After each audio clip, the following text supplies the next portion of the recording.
You're watching Let's Chat.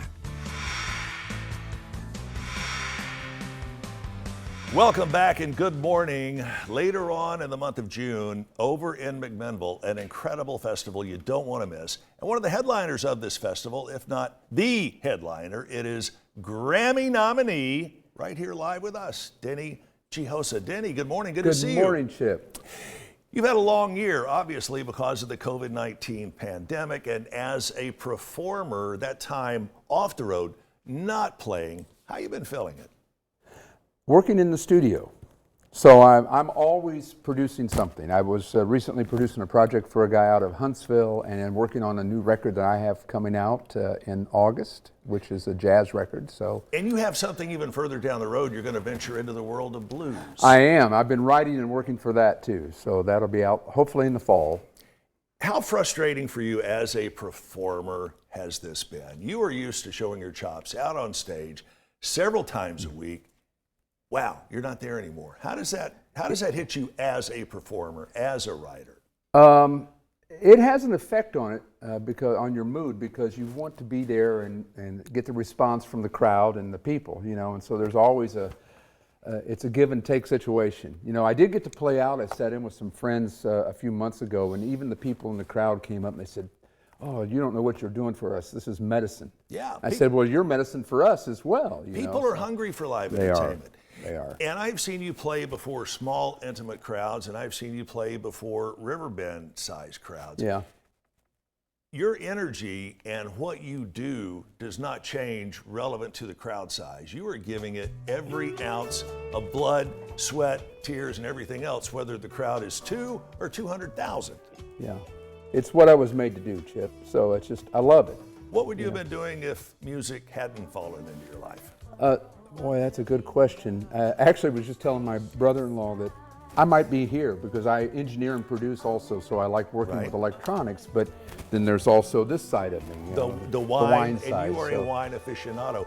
We'll talk about that here in a moment. All right. Looking at some of the other folks that you have performed, recorded with, toured with, you've got Crystal Gale, you've got a few other names, Kirk Whalum. I saw you perform with Kirk Whalum years ago, and I thought, wow, that was literally a hair standing up on the back of the neck moment. We sold out 2 nights here. Yeah, actually. you did. Yeah. You did. Yeah. Who are some of the artists that you have performed with and that you consider mentors or strong influences, if nothing else? Well, that's a good question. I did work with B.B. King out in Lake Tahoe, and that actually is quite a story. That's going to be on the blues record. I wrote a song about it, so I bet called "Stay With It," because he told me that. He says, "You stay with it, young man," you know. And you did. I did. And you have.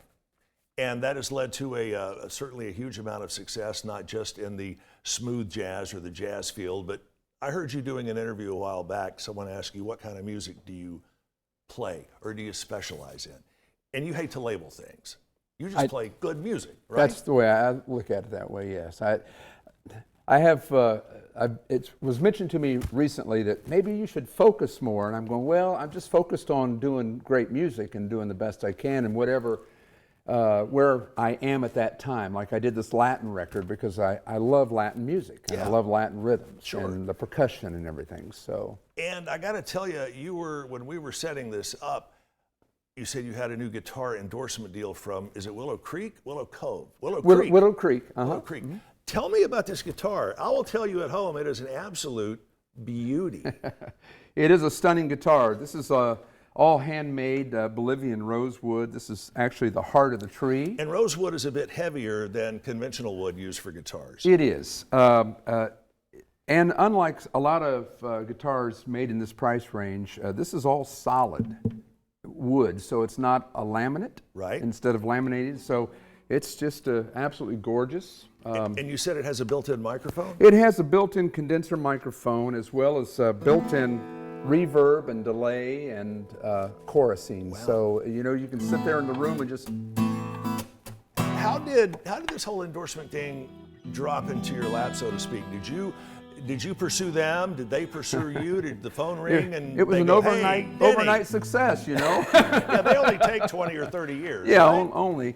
They actually contacted me about it. It's a brand new company, and the man that owns the company lives in Indianapolis. Right. And I'm an Indiana boy originally, and he knew of me, so they contacted me, and that's how it happened. And on a more personal note, Denny Jiosa is here for the graduation of his daughter. She's graduating from, let me back up a little bit. Your my daughter, nephew. Your nephew. Graduated high school last night. Well, yeah. you have a daughter that attends UTC, correct? Well, she graduated last year. Okay, I've got my graduations With honors. all screwed up. With honors. And Yes. what is she going to do? Is she following in the family business? No, She's no, not. not at all. You're going to No, make her get a she's real job. Social work. I'm not making it. I encourage my kids to follow their hearts. We've got 30 or 40 seconds left. Denny Jiosa will be joining us again tomorrow. Can you play us out of the show? Sure, Denny? yeah. Tell us what you're playing. Well, I've got a new record coming out in August with a jazz trio called the JVM Collective. All right, so get to I'll play just it. do a Let's little see bit what of you got.